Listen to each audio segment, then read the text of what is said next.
Bon matin tout le monde! Le merveilleux soleil vient tout juste de se lever ici derrière la montagne. Alors c'est de toute beauté le paysage que j'ai la chance de pouvoir voir et je vous le transmets dans mon énergie ce matin. Écoutez, c'est le meilleur temps pour se faire un petit tirage de cartes. Alors, allons-y. Quelle celle qui sera avec nous ce matin? Alors, tiens, je vais aller vers la gauche.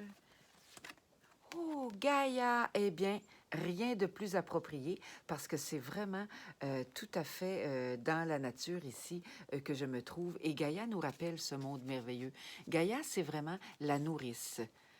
C'est gardienne de la terre. Donc, le monde des gardiennes, ce sont toujours des femmes qui sont connectées à la nature, qui représentent, qui sont l'emblème de ce monde qu'elles représentent.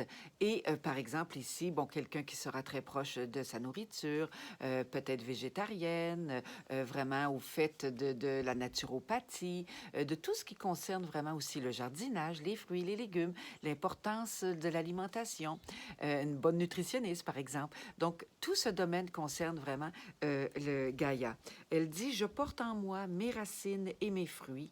Je nourris la terre et ma famille de tout ce que j'ai. Bon, évidemment, oui, parce que la terre nous donne notre alimentation. Avec le travail, on peut faire jaillir de la terre beaucoup, beaucoup de choses et elle nous donne gratuitement également à travers la profusion qu'on retrouve dans la nature, mais aussi ce qu'on met en dedans de notre corps. Alors, l'alimentation que l'on a sera ce que l'on donnera également. Donc, c'est important de retenir que il est vraiment essentiel pour l'humain de pouvoir, s'il veut vraiment pouvoir donner tout ce qu'il a, eh bien, il devra aussi prendre les bonnes choses. Et aussi représentant les racines. D'où venons-nous? Gaïa qui représente l'enracinement également. Donc, quelles sont mes origines? Quelles sont mes racines? C'est ce que j'enseigne dans mon livre avec Gaïa.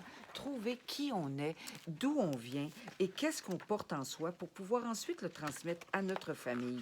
Alors, Gaïa, qui est la troisième, je crois, ou la deuxième? La deuxième. Donc, celle qui s'enracine, gardienne de la terre, des montagnes et de la forêt.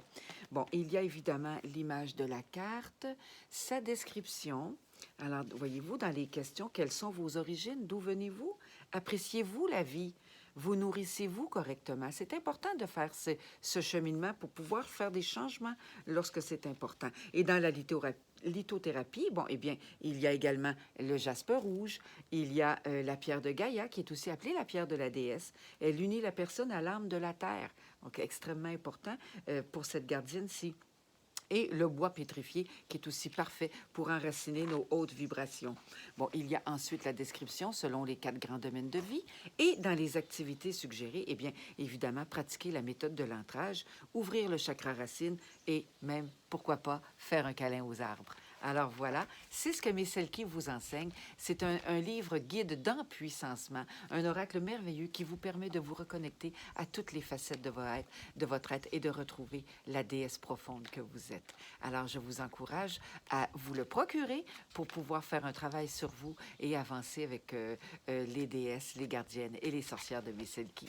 Alors voilà, vous pouvez vous le procurer à la merveilleuse boutique ésotérique Le Mandala Sacré à Trois-Rivières ou encore sur mon site internet sorcièredepouvoir.com. Au plaisir!